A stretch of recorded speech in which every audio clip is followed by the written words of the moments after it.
ஒரு மிக்ஸி ஜாரில் ஒரு ஸ்பூன் அளவுக்கு சோம்பு, சீரகம், மிளகு ஆட் பண்ணிக்கோங்க. 4 பல் பூண்டு, கொஞ்சோண்டு பட்டை, அதே மாதிரி கிராம்பு, காஷ்மீர் சில்லி பவுடர் 1 ஸ்பூனும், ஒரு துண்டு புளியும் வச்சு நல்லா அரைச்சி குறகுறப்பாக இந்த மாதிரி ஓரமாக எடுத்து வச்சுக்கோங்க.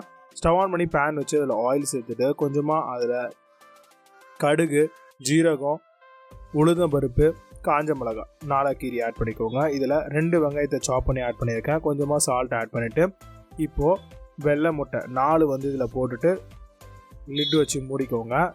அப்போ முட்டை நல்லா ஒரு சைடு நல்லா வெந்துடும். இந்த மாதிரி கிராஸாக அதை கட் பண்ணி அதை திருப்பி விட்டுக்கோங்க. அதே மசாலாலேயே விட்டுட்டு இப்போ நம்ம எல்லாத்தையுமே திருப்பி போட்டுடலாம். நல்லா வெந்துருச்சு 2 பக்கமும்.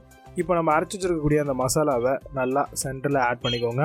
இதில் 2 ஸ்பூன் அளவுக்கு ஆயில் சேர்த்துட்டு நல்லா ஃபர்ஸ்ட் மிக்ஸ் பண்ணி விட்டுட்டு இப்போ நம்ம வச்சுருக்கக்கூடிய முட்டையை குடிக்குடியாக கட் பண்ணிவிட்டு அப்படியே பேன்லேயே கட் பண்ணி நல்லா அந்த மசாலாவோட மிக்ஸ் பண்ணி விடுங்க.